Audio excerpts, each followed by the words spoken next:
Alors, bonsoir ou bonjour, selon que vous nous retrouvez encore. Voici, ça c'est notre quatrième chapitre, quatrième leçon.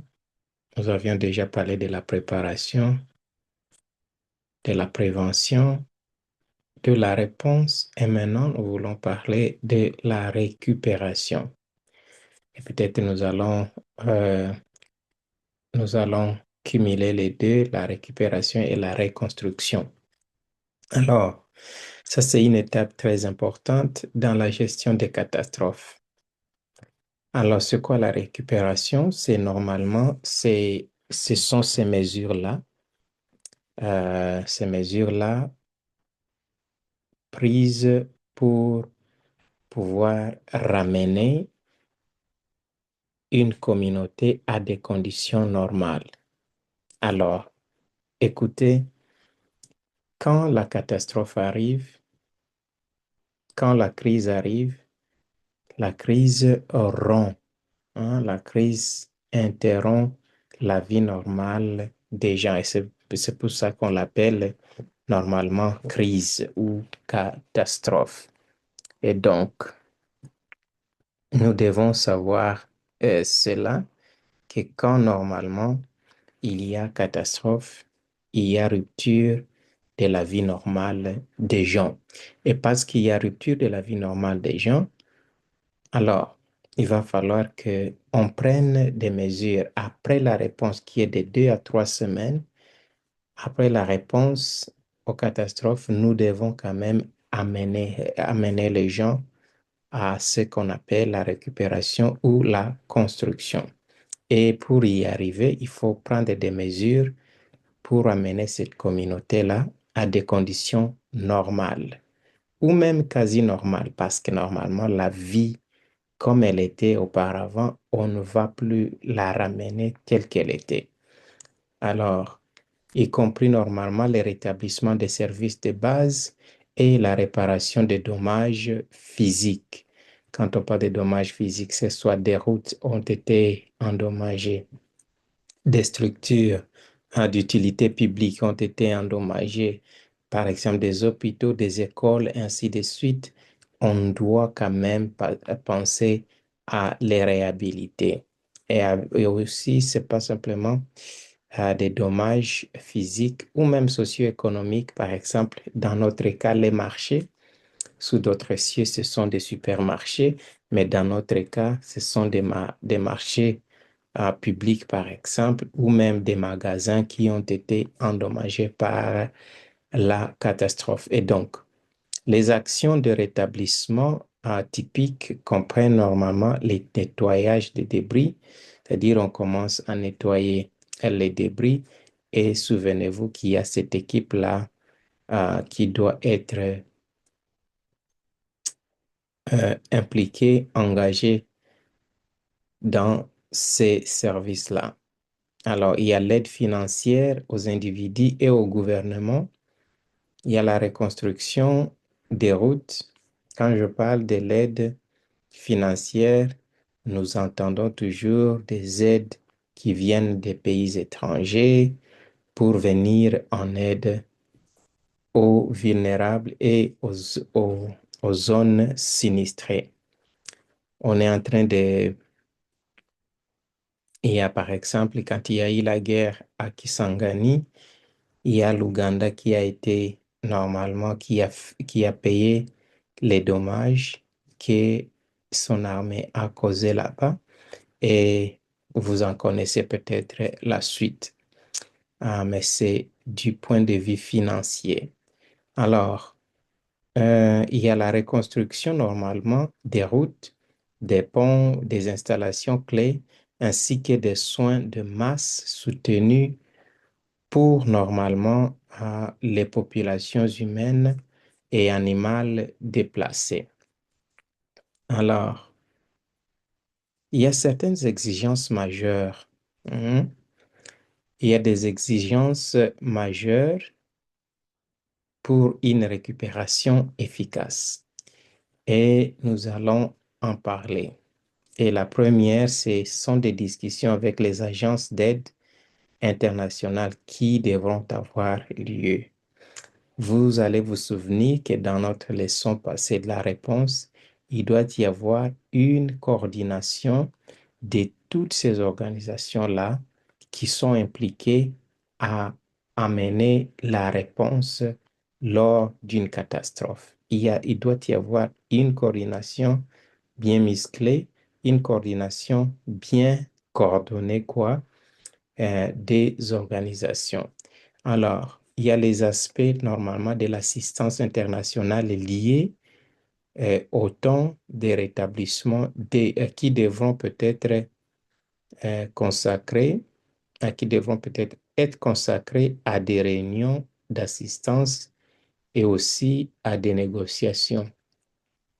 Alors, quoi qu'il en soit, avant que l'action de redressement puisse être fermement établie, c'est-à-dire les récupérations des constructions, puissent être rétablis, les pays sinistrés ou l'endroit sinistré doit avoir une idée raisonnablement claire de l'aide extérieure à laquelle il peut s'attendre. Voilà. Voilà pourquoi l'information sur qui est sinistré, combien sont sinistrés, combien sont sans abri, combien ont besoin de la nourriture, combien ont besoin des vivres ou des non-vivres, combien ont besoin des tentes, par exemple, combien ont besoin d'assistance médicale, ainsi de suite. C'est tellement important d'avoir cette compilation de données. Alors, comprendre les processus de récupération.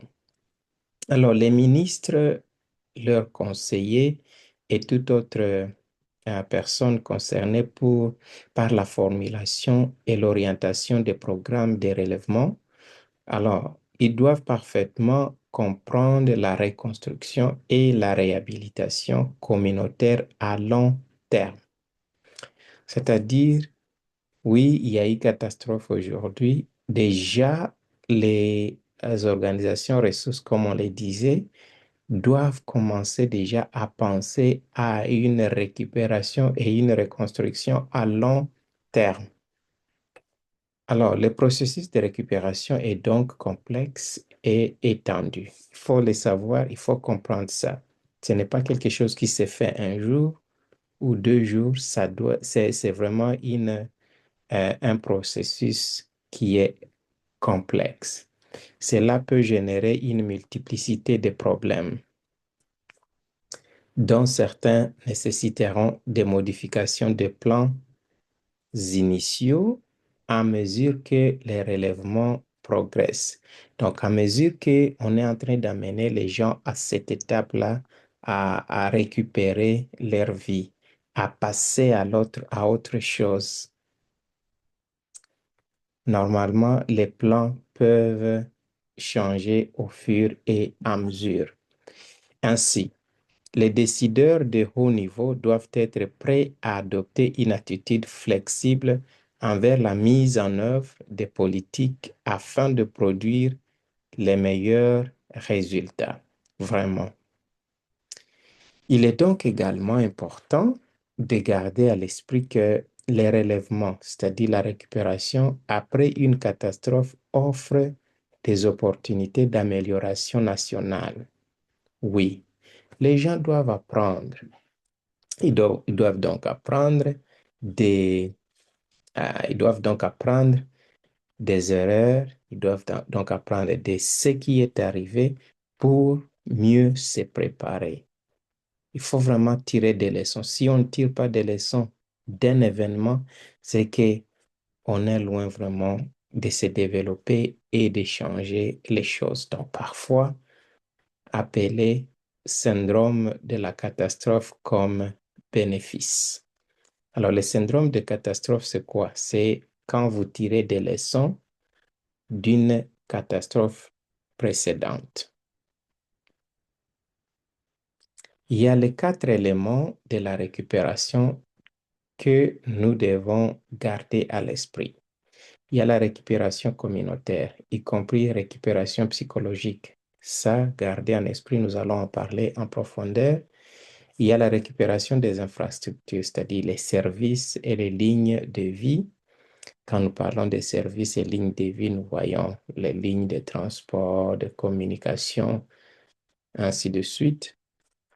Il y a la reprise de l'économie, y compris les considérations financières et politiques et la continuité des activités. Disons, par exemple, à Goma, il y a problème de banque. Mais dans la récupération, cette étape ici consisterait déjà à rouvrir les banques pour que les gens reprennent leur vie normale, leur vie quotidienne. C'est tellement important. C'est un élément tellement important où les gens doivent reprendre l'économie entre leurs mains.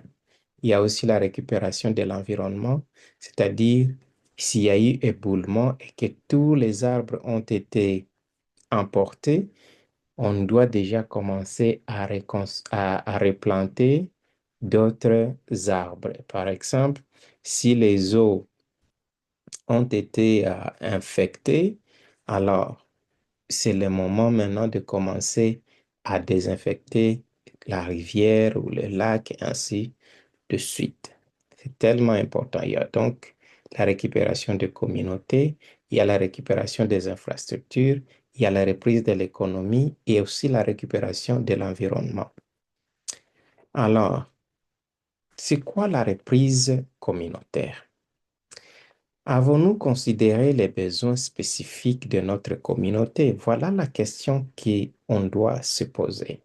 Dans cette étape ici, c'est que les gens ou ceux-là qui sont censés apporter la réponse et amener les gens à cette étape de la récupération, ils doivent normalement se poser la question s'ils ont considéré les besoins spécifiques de leur communauté, c'est-à-dire les cultures, les traditions, les données démographiques. Quand nous parlons des données démographiques, c'est-à-dire combien de femmes, combien d'enfants, combien d'hommes, et ainsi de suite, combien de vieux. euh, Est-ce que tout ça a été identifié?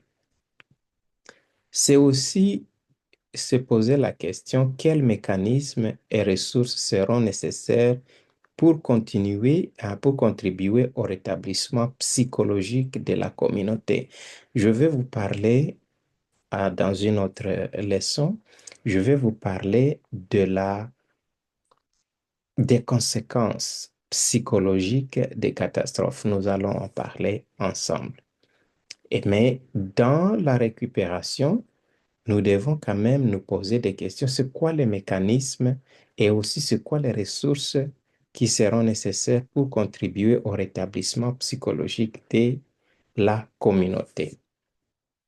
On doit aussi se poser la question, quelles sont les aides financières dont dispose la commune, hein, c'est notre communauté, par exemple, les paiements gouvernementaux et les appels publics. On doit aussi se poser des questions. Quelles agences gouvernementales et non gouvernementales considérez-vous nécessaires pour reconstruire votre communauté après une catastrophe? La passation de marché.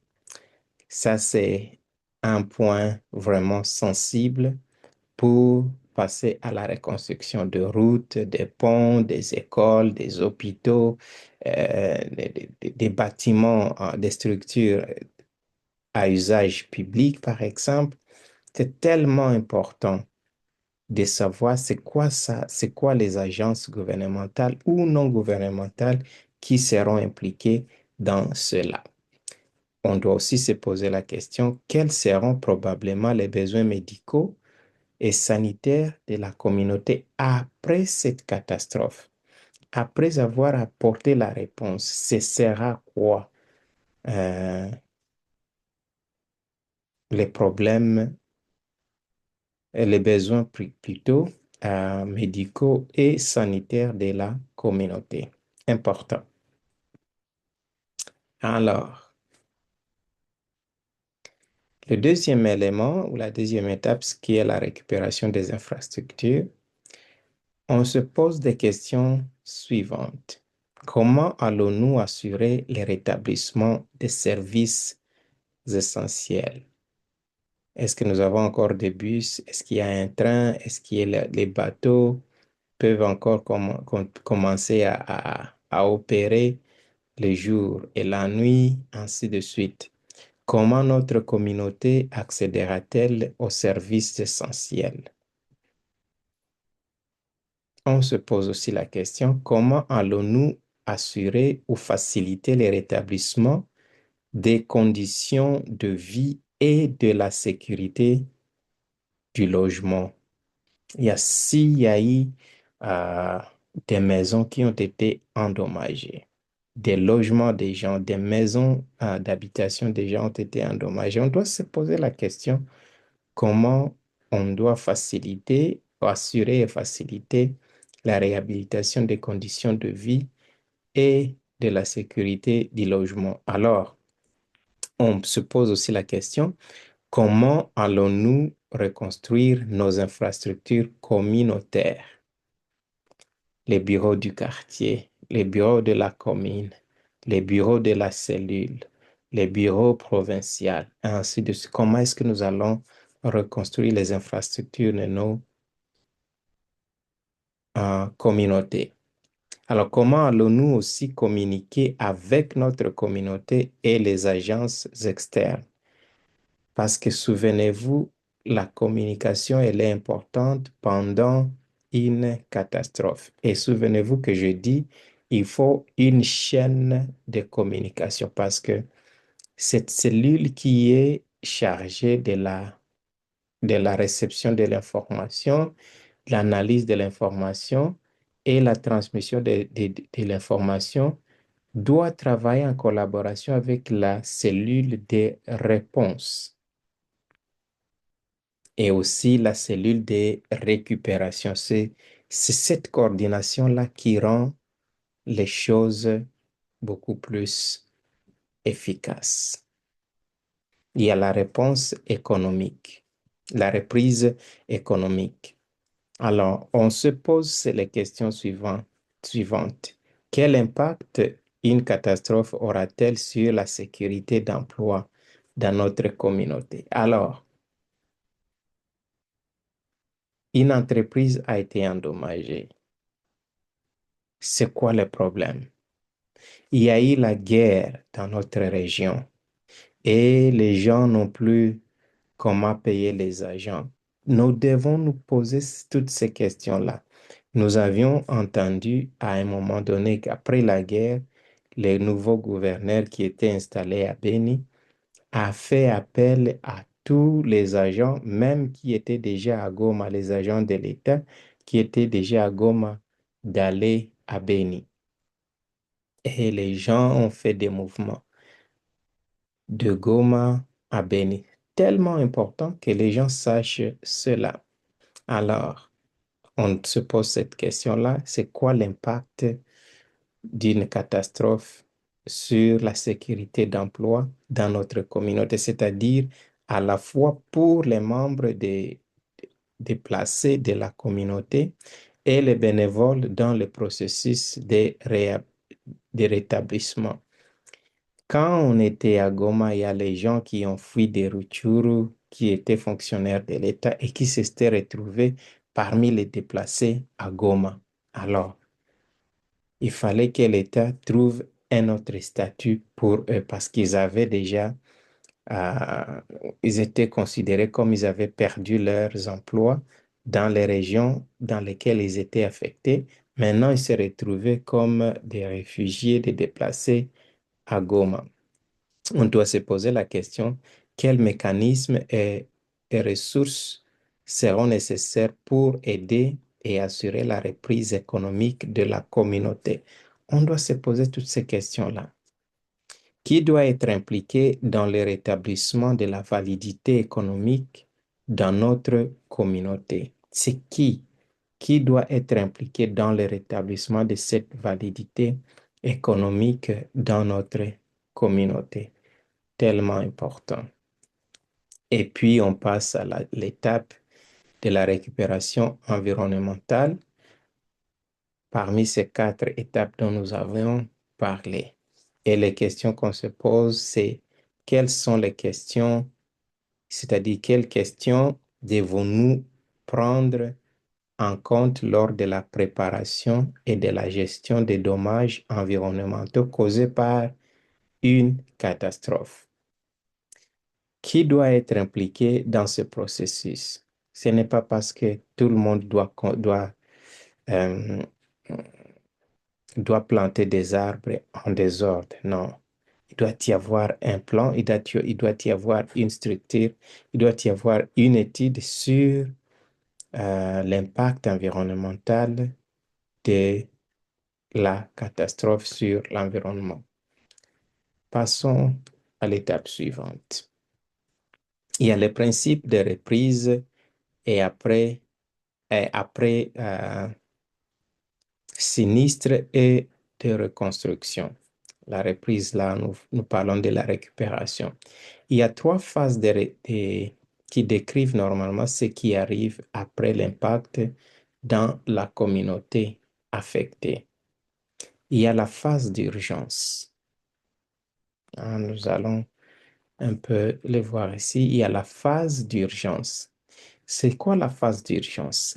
La phase d'urgence, ce sont des activités qui doivent se concentrer sur le sauvetage des vies grâce à la recherche et au sauvetage. J'en ai parlé quand je parlais de la réponse après catastrophe.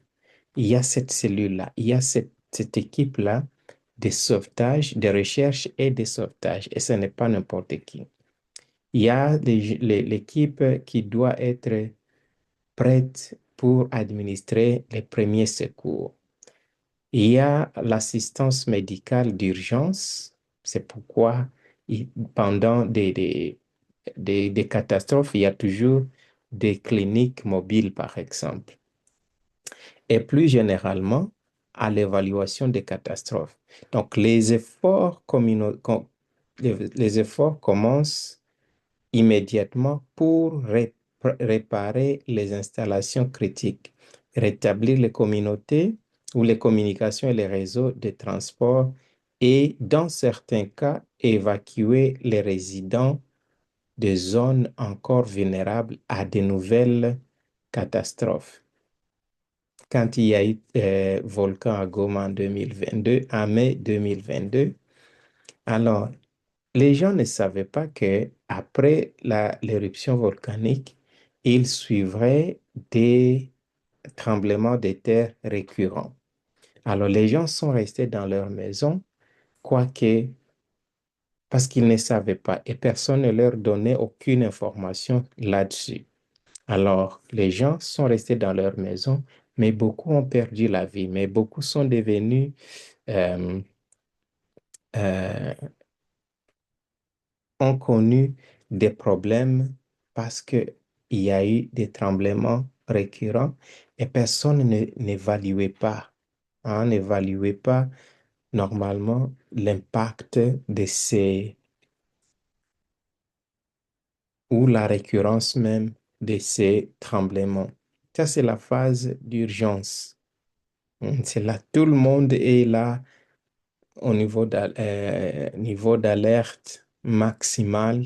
Tout le monde, les équipes qui sont concernées sont prêtes pour pouvoir amener ce qu'on appelle la réponse. Donc, la deuxième phase, où il y en a trois ici, nous avons parlé de la deuxième phase qui est la phase de transition ou de récupération.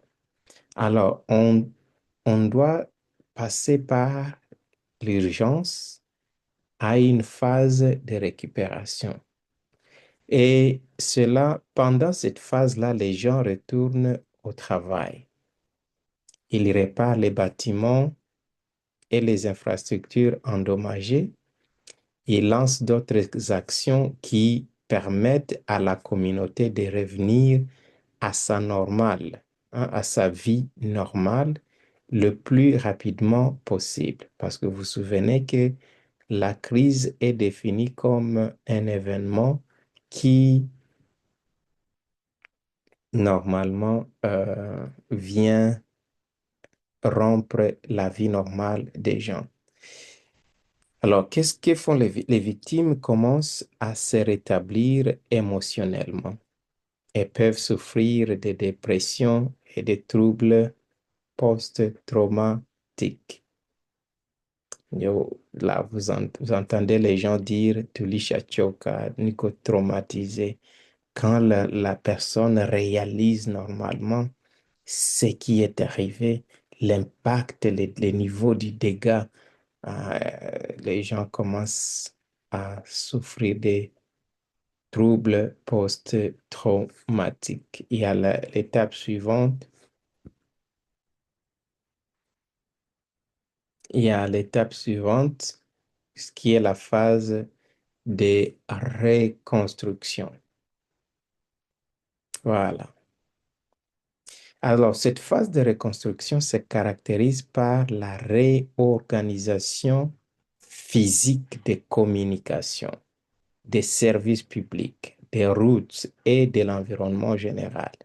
Les habitants les habitants réparent ou reconstruisent leurs logements et les activités agricoles reprennent. Je me souviens, après la guerre, après que Goma ait été prise, je suis allé rencontrer certains réfugiés déplacés et qui devaient rentrer chez eux dans leur village. Alors, voici la question que beaucoup de gens me posaient. Qu'est-ce que nous allons faire si nous rencontrons que nos maisons ne sont plus là?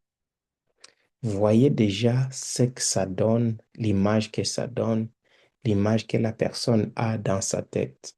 Normalement, des fois, on n'avait pas des réponses. Les autres demandaient, mais comment est-ce que nous allons recommencer la vie?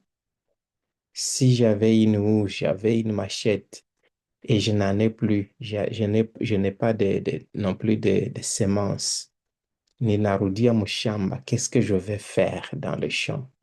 Qu'est-ce que je vais utiliser?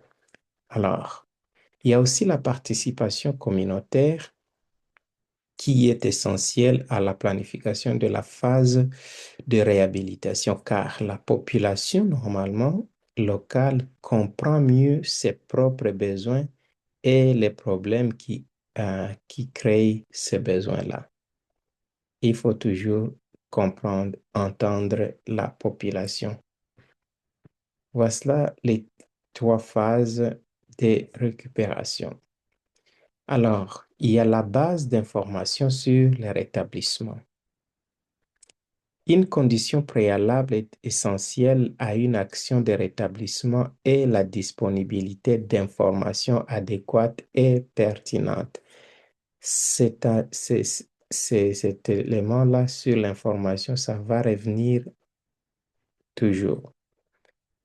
Si vous n'avez pas d'informations, vous n'avez pas de pouvoir. Si vous n'avez pas de bonnes informations, vous êtes susceptible de prendre des mauvaises décisions. Il y a les principales sources de ces informations qui sont normalement les suivantes. Il y a les informations qui proviennent des opérations des réponses. Cela peut inclure les informations provenant des enquêtes sur les dégâts et des évaluations des besoins. Donc, avant qu'un besoin ne soit répondu, il faut quand même l'évaluer. Il faut parvenir à évaluer les dégâts et aussi les besoins. Il y a les informations peuvent provenir de diverses formes de rapports opérationnels.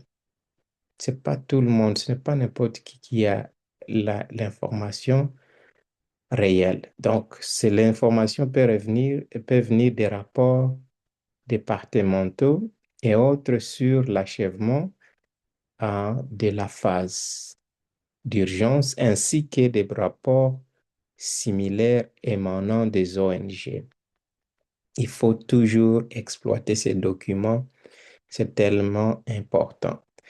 Il faut aussi, les informations peuvent venir des informations collectées par les centres d'opération d'urgence, les rapports des agences d'aide internationale, les informations sur les médias et diverses présentations des particuliers. Parce que Si nous rentrons à Goma, par exemple, ici je vais utiliser ça comme référence, si on pouvait demander aux gens combien de réfugiés, combien de déplacés sont-ils dans les camps de déplacés à Goma ou dans la ville de Goma, chacun donnait des nombres qui lui venaient en tête. Mais il y avait des rapports. Il y avait des rapports des organisations internationales. Il y avait les rapports des institutions gouvernementales qu'on devait normalement euh, exploiter pour savoir c'était combien de gens en ville de Goma. Alors, c'est quoi la stratégie de rétablissement ou de récupération? La détermination de la stratégie globale de rétablissement doit évidemment être prise au plus haut niveau du gouvernement. Alors, cette stratégie, une fois finalisée, elle doit être de nature générale et inclure, par exemple, les principaux domaines où le rétablissement est nécessaire. La récupération est nécessaire. Le calendrier envisagé pour les mesures de rétablissement, les liens entre la reprise et le développement national, une évaluation globale des ressources disponibles et aussi un système de suivi du rétablissement au niveau du gouvernement national. C'est tellement important. Parlons de l'orientation politique des programmes de rétablissement.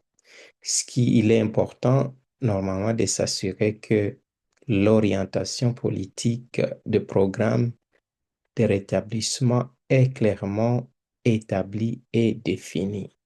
Parce que plusieurs options pour l'orientation des programmes comprennent un comité ministériel spécial, un ministre qui est doté d'un bureau ou d'une section temporaire spéciale agissant sur instruction du cabinet lui-même qui fournissant des orientations aux différents ministres et à leur ministère. Donc, c'est tellement important qu'on puisse euh, qu'on puisse assurer que l'orientation politique des programmes de rétablissement est clairement établie et bien définie. Alors, c'est quoi la détermination des besoins et des domaines du programme? Souvenez-vous,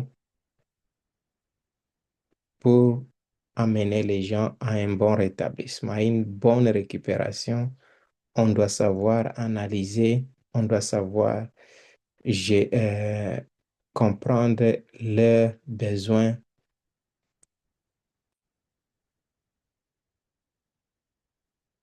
réels. Et donc, l'analyse et l'évaluation de toutes les informations pertinentes permettront d'identifier les programmes de rétablissement individuel et les domaines qu'ils doivent couvrir. Ces programmes comprendront par exemple les aspects gouvernementaux, par exemple les infrastructures nationales, les routes, les ports, les chemins de fer, ainsi de suite, les installations administratives gouvernementales, les établissements d'enseignement, j'en ai quand même parlé déjà, les systèmes de santé, la réinstallation des personnes et communautés déplacées. Il y a aussi le secteur privé, par exemple les systèmes industriels, les bâtiments commerciaux, les magasins, les boutiques, les installations touristiques, et ainsi de suite. C'est là que j'ai parlé des, euh, de l'aide financière aux dommages, par exemple physiques, financières, économiques des catastrophes. Il y a aussi la communauté, le rétablissement normalement du système de services sociaux, la réhabilitation à long terme des communautés et des individus. C'est quoi planifier la phase de récupération? C'est la réponse au tremblement de terre et récupération, par exemple. Alors, L'évaluation des ressources.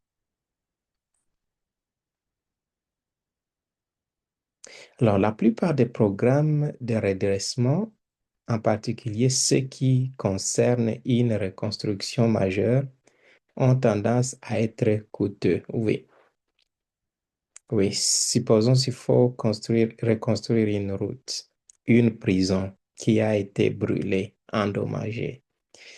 Ça coûte vraiment cher. Au début du processus de redressement ou de récupération, il est important de déterminer les financements disponibles pour mener à bien ces programmes. Qu'est-ce que nous avons pour que nous puissions amener à bien ce programme ici? C'est une bonne question qu'on doit se poser pendant cette période d'évaluation des ressources.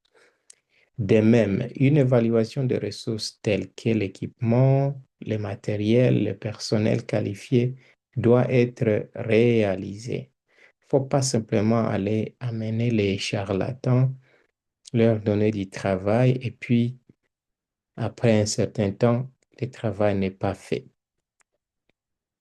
Il y a ces aspects sont particulièrement importants pour déterminer la taille et la forme du programme du rétablissement total, tellement important.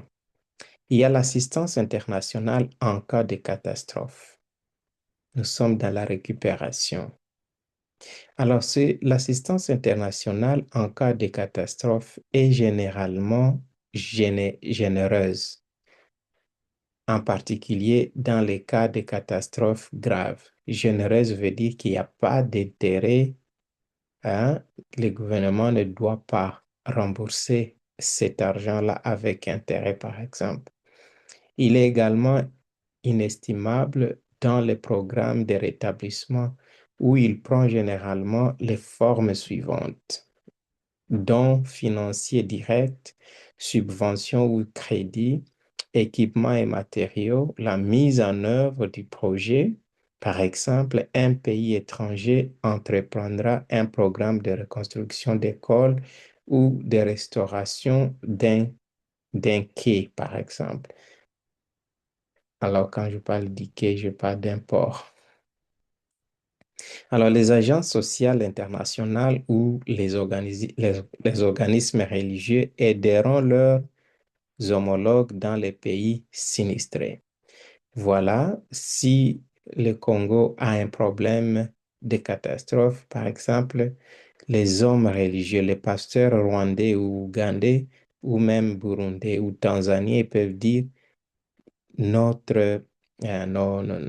chers frères ont connu un problème, est-ce qu'on peut leur venir en aide?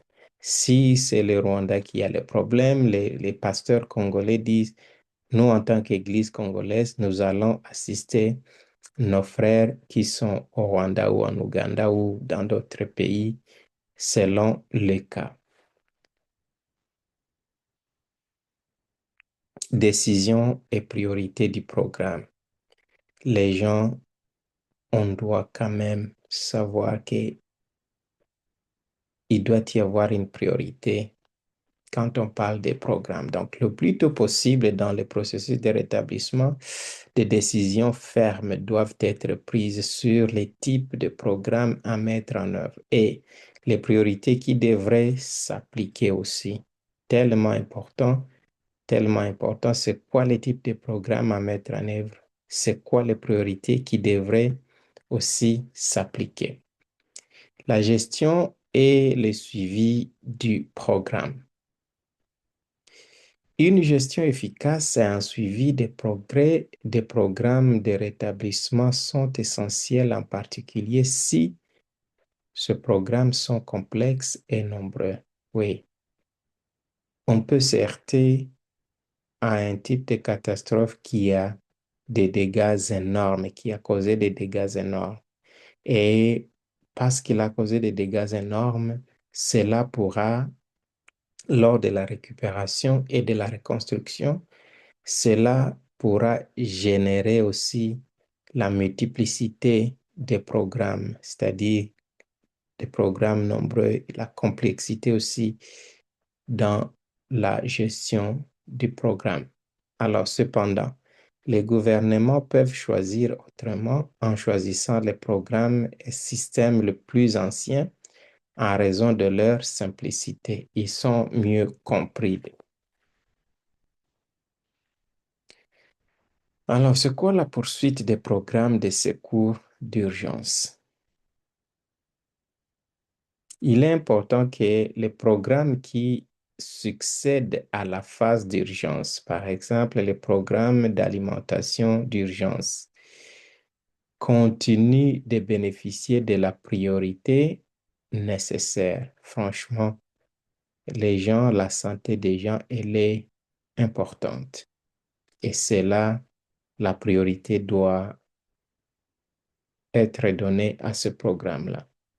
Dans les cas contraires, il pourrait facilement être éclipsé par les programmes de redressement plus vastes, c'est-à-dire à- au lieu des cliniques mobiles, par exemple. Hein, ces centres médicaux en bâche et en tente qu'on a implantés là-bas, on doit déplacer ces programmes-là dans des hôpitaux, dans des structures en place et faire les partenariats avec eux. Et alors, il y a les aspects de la gestion des catastrophes. Étant donné que les programmes de relèvement ou de récupération ont tendance à être gérés par les biais des processus gouvernementaux normaux, la participation des autorités chargées de la gestion des catastrophes peut être assez limitée. Et donc, toutefois, les aspects liés à la gestion des catastrophes ne doivent pas être négligés, car il faut savoir ceci, les grands projets de reconstruction, s'ils ne sont pas correctement évalués, peuvent engendrer des problèmes liés aux catastrophes à l'avenir. Exactement. Pour éviter de telles éventualités, il devait donc y avoir un système permanent de liaison entre la planification du développement national et la gestion des catastrophes. Comment informer le public et comment informer les médias aussi?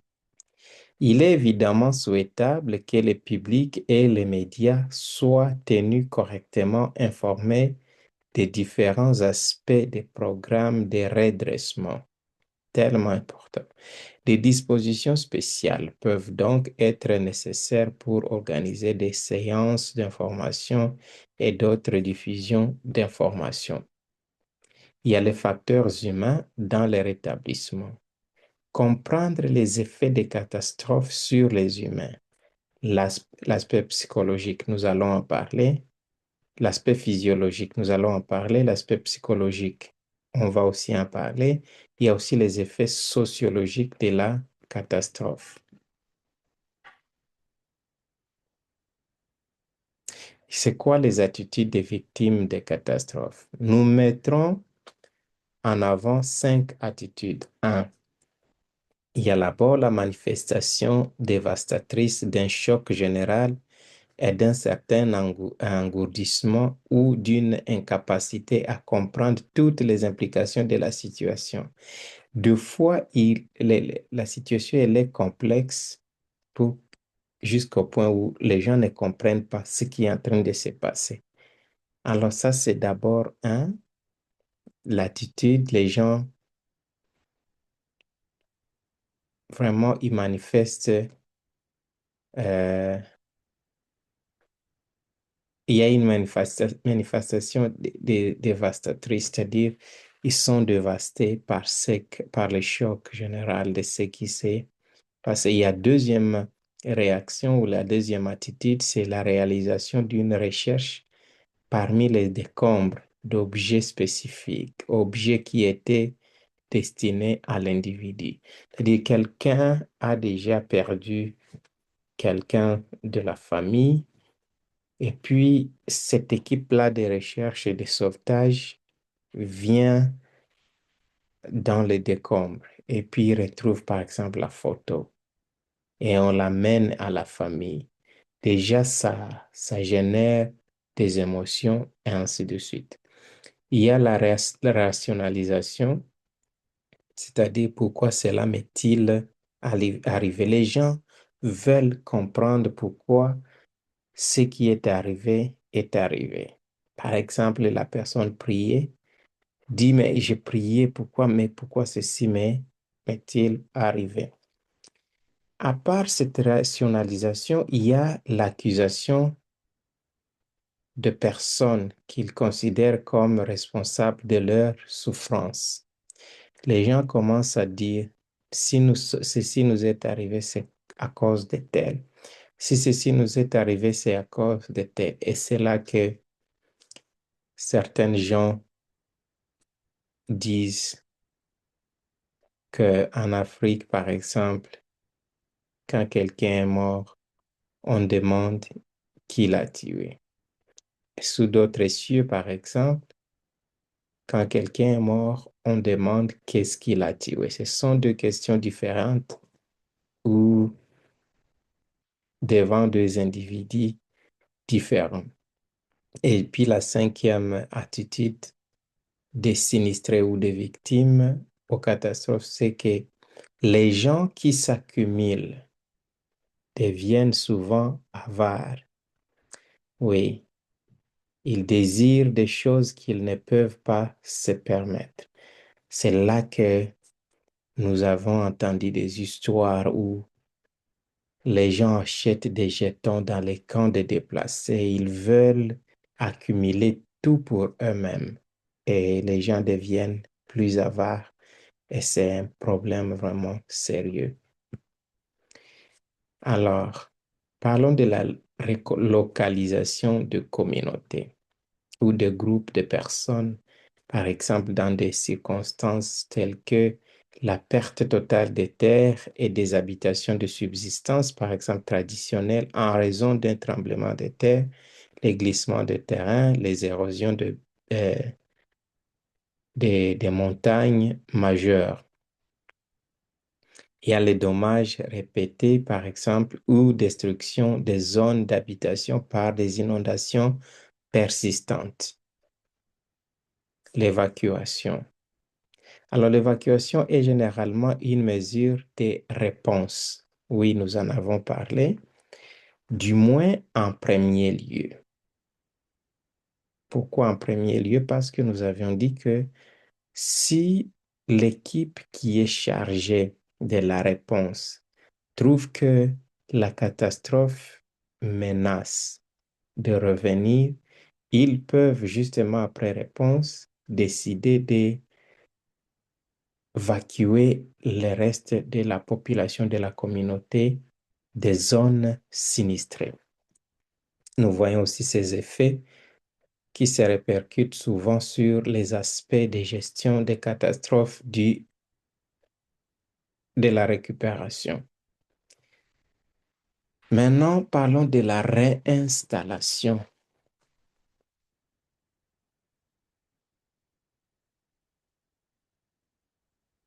Alors, de la réinstallation.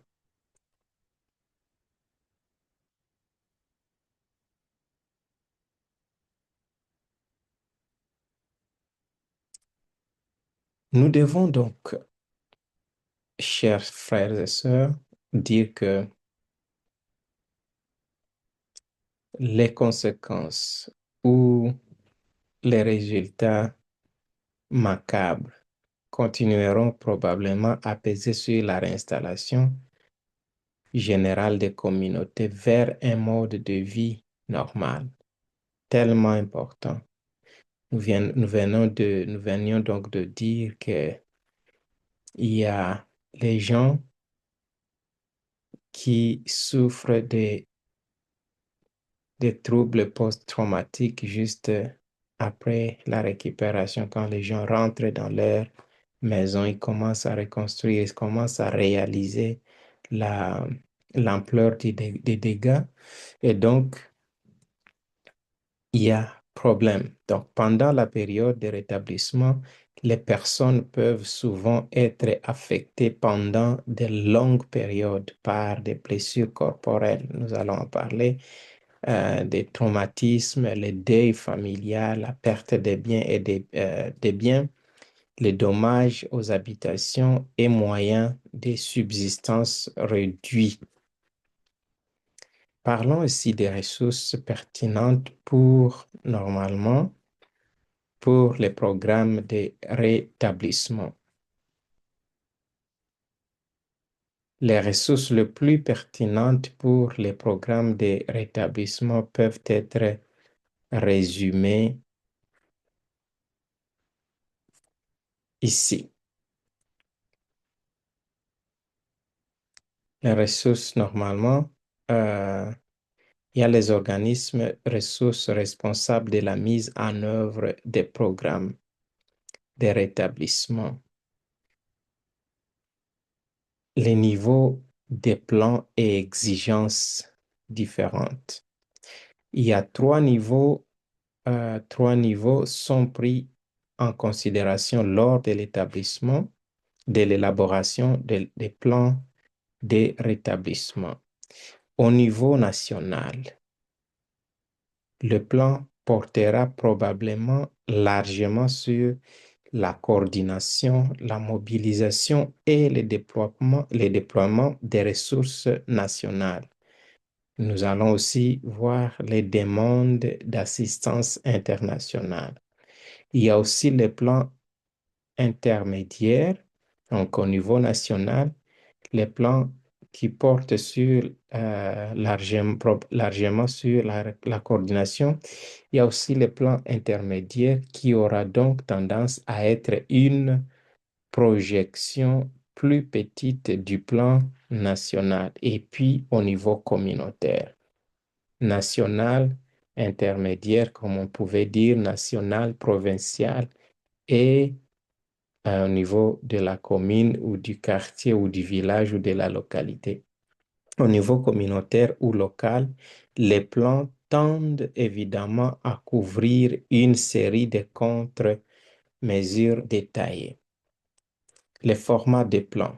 Bien qu'il n'existe pas de plan de format rigide ou standard, il existe quelques formats courants, par exemple, clarté du but, donc, c'est-à-dire le but de la récupération doit être clair. Le réalisme, il doit être réel. Le niveau du plan, c'est-à-dire est-ce qu'il est national, est-ce qu'il est intermédiaire, provincial, est-ce qu'il est local. La flexibilité, la coordination, la définition de la responsabilité. Qui est responsable de quoi? La facilité d'utilisation. Comment est-ce que ce plan est vraiment facile à exploiter?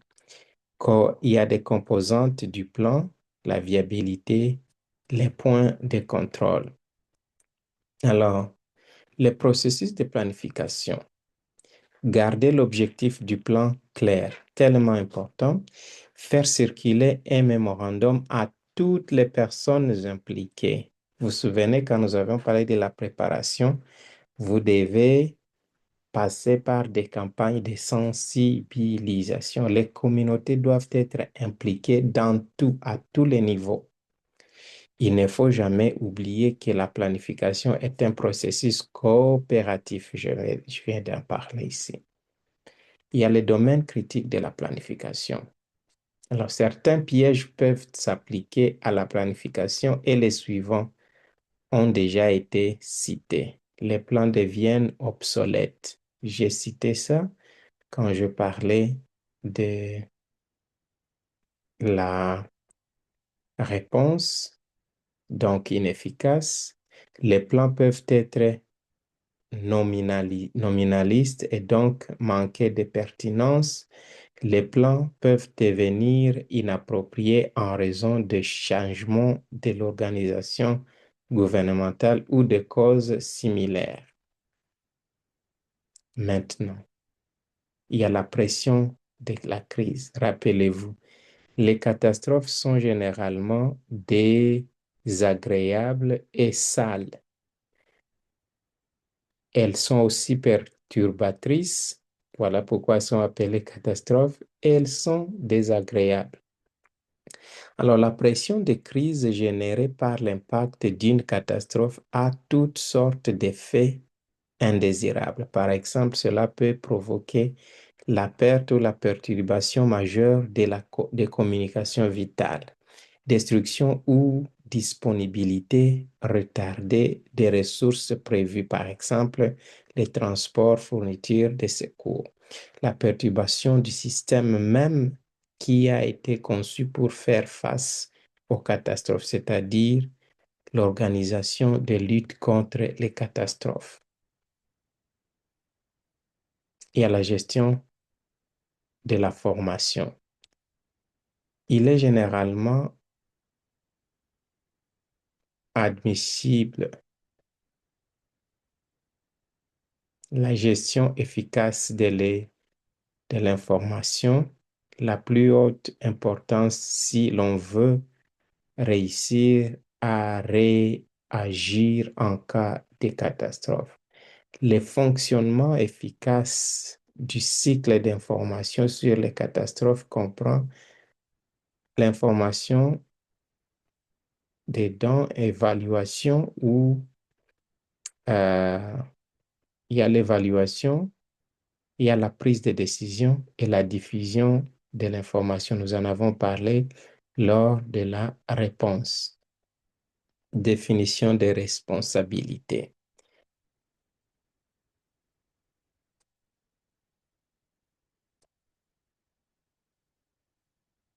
OK, il est important de définir les responsabilités de toutes les parties impliquées dans la gestion des catastrophes. La coordination. Normalement, je vais être un peu court ici parce que je parlais beaucoup de cette coordination. Il doit y avoir normalement une coordination musclée euh, et transparente lors de la gestion des catastrophes et aussi lors de la récupération parce que c'est une étape qui inclut beaucoup de choses. Nous l'avons déjà dit, c'est une étape vraiment complexe et que donc ça demande une certaine coordination correcte et réelle. OK? Alors, il est important donc de s'assurer lors de la planification que des dispositions optimales sont établies pour pour la direction, la coordination. Toutefois, dans la pratique, l'efficacité de la coordination peut varier considérablement. Cela peut se produire pour diverses raisons, telles que la perte de fonctionnaires expérimentés pour diverses raisons, manque de pratique des exercices et des simulations. J'en ai parlé. Vous avez un plan, vous devez les tester. Ce sont là les exercices, pratiquer le plan et puis l'exécuter. Il y a des possibilités limitées de participation aux opérations réelles. Alors, le manque de compréhension de la part des hauts responsables de la gestion des catastrophes, de l'importance cruciale aussi de la coordination. C'est un problème sérieux, mais nous devons coordonner nos efforts. Que Dieu nous bénisse.